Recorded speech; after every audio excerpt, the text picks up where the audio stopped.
You know, report cards have been around since school has been around. And in the very early days, report cards reported on such things as how many Bible verses children learned. Well, of course, we don't do any of that here. That's a whole nother topic for a whole nother kind of school. But we have had report cards since the beginning of the Dearborn Public Schools, and they have changed.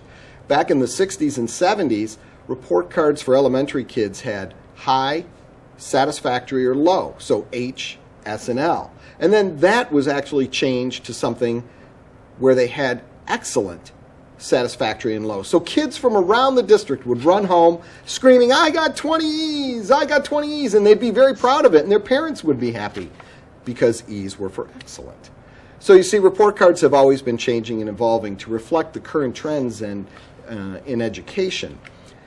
Now, I'm no expert in report cards, but you know, maybe had a few questionable ones in my time. But somebody who has never had a problem with their report card and is an expert in report cards is here joining me today. Dr. Jill Chochol, thank you for being here, Associate Superintendent for Elementary Education. Jill, explain to us a little bit about the committee that met. I know there were about 40 administrators and teachers who came together, looked at report cards from many different districts.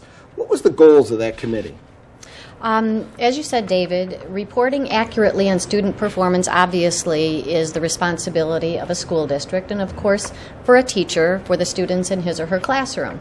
The goal of getting teacher input was to ensure that as much as possible we could take the input of classroom teachers and incorporate that information in the new report cards. So the goal of having a teacher and administrator committee, and there were between 30 to 40 people, they met multiple times last winter and last spring, is to get the input of folks who are actually doing the grading and are responsible for student achievement, so that we could come out with a new report card that would be representative not only of the educators in our district, but also reflective of the new standards in our country. So those standards are the benchmarks and the skills that our students should be achieving at their grade level throughout the year. And that's what we're going to see on this report card, correct? Those standards? Right. Again, the Common Core State Standards are for English Language Arts, reading and writing, and math. The other areas of the report card remain constant and are based on the previous standards, which are the grade level content expectations. So the Common Core State Standards for reading, writing, and math look at broad areas of reading, writing, and math, and not as much the specific areas. So it is a shorter report card. There is less reported, but in each area would be the skills and objectives that parents are used to seeing. Okay. And I know that I've heard some feedback from parents, and that's something that they did comment on, was the length of the old elementary report card. I'm sure they'll be delighted to see that this new one is a little bit shorter. Yes, I believe that it is more concise. There is certainly not as much detail, but the idea is to provide a report on a student's progress, and if parents would like more information, certainly a meeting with the teacher, a meeting with the school administrator regarding the questions that a parent may legitimately have at any time about their child's performance. That type of conference would answer those specific questions. So I think that parents will be pleased. Okay. Now, the Common Core Standards, we could have a whole another big discussion just about that. But I do think that if parents wanted to find out a little bit more information about the core standards, there's a great resource, www.corestandards.org. And I know I visited that website, and it seemed to have a lot of information about what these core standards are all about. So I would recommend that parents would visit that if they wanted to find out more information about that. Back to our report card, just sticking with the changes, what would be some of the big change when a parent sees this new report card, other than it being a little bit shorter? what's going to be that big change that they're going to see on there? Okay, there are, the report card committee had a couple of goals. And one of those goals was to provide a more concise summary of student performance. We feel that we've accomplished that, and we'll test that out this year. The next was to incorporate the Common Core state standards for reading, writing, and math, and we feel that we've done that consistently from K to 5. And the last was to provide a grade level summary of a student's performance in reading and math. So those are the major changes that parents will see on the report card, as well as the change from a letter system to a number system. Okay, so explain that number system. How will that work? What will the number correspond to? If I see a number 1 or 2, is that good or bad, or is 4 good or bad? Or? Okay, good question. Number 1 is the highest level, 4 is the lowest. So on a grading criteria level, at a continuum, it goes from 1, master's expectations, number 2 is meets expectations, number 3 is progressing, and number 4 indicates a concern. And teachers evaluate and assess a student's performance in each of the areas graded and assigns either a 1, the highest, 2, 3, or a 4, the 4 being the lowest. And now we hear a lot about reading at grade level or doing math at grade level. Will that be reflected on this report card at all? Is that something that we can see on this report card as well? Yes. For kindergarten and first grade, teachers will be assessing where the student is performing, below grade level, at grade level, and in many cases above grade level. So beginning with the report card in January, that overall assessment will appear on the kindergarten and first grade report cards. In second through fifth grade, students are starting to take assessments, computerized assessments for reading. It is called the Scholastic Reading Inventory, and beginning in January, a grade level equivalent score will appear on the report card. In math, students are beginning to take a computerized assessment called STAR Math, and the grade level equivalent for a STAR Math assessment score will also appear on the report card, again beginning in January. So parents may see a score that looks like 3.2, which indicates second month of third grade. So that's the grade equivalent score that would apply for either reading or math, depending upon how the student did.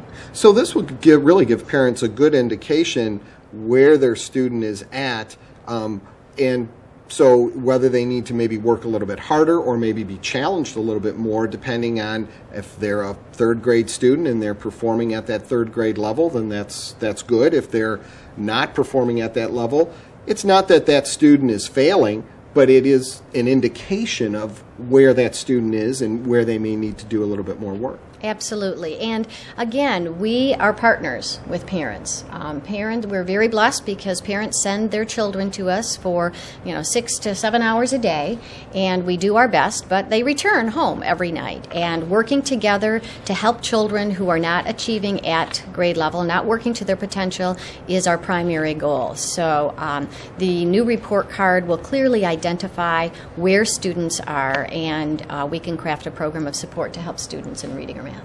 Great. So we've got this grade level score that will be on the report card. We've got the change now to a number system, which we'll see on the report card.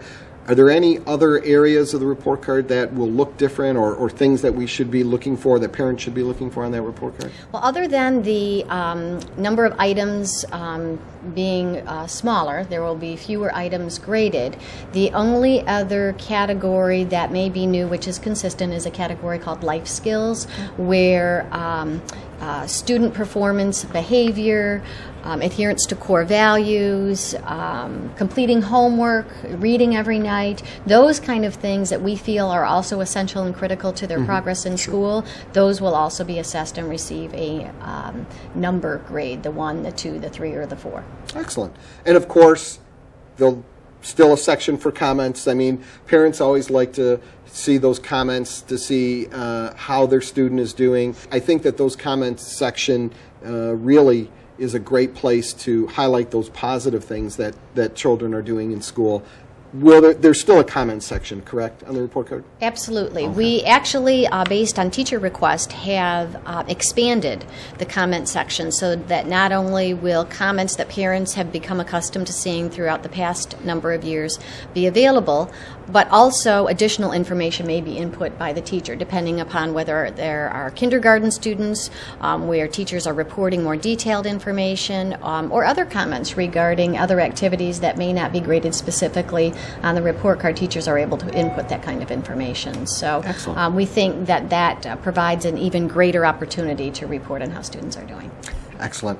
Well, thank you, Dr. Chochol, for being here and shedding a little bit more light on this new change for us. You know, I think that probably one of the only constant thing is that there's always change, right? Absolutely. And it's always for the best. It's always to help students perform better. It's to guarantee that student success throughout their entire experience here in the Dearborn Public Schools, so that they graduate with those skills needed to go on to be in the workforce or to go on to some kind of post-secondary education. And it does start at the elementary level. It's a continuous progress throughout the entire time here in Dearborn. So absolutely. We appreciate your patience as we work through this, and we know that there will be other questions that will come up. So we've put examples of the new report card on our website, www.dearbornschools.org. I encourage everyone to visit. Look on the home page, and there's a section right there that provides, as I said, the copies of the report card so you can see how it's going to look, and there's some other additional information as well. And I think that Dr. Chochol also mentioned that a letter was going home with parents that would provide some more explanation on the new report card. Thank you for taking the time to be with us today, and we look forward to sharing all the great news of the Dearborn Public Schools.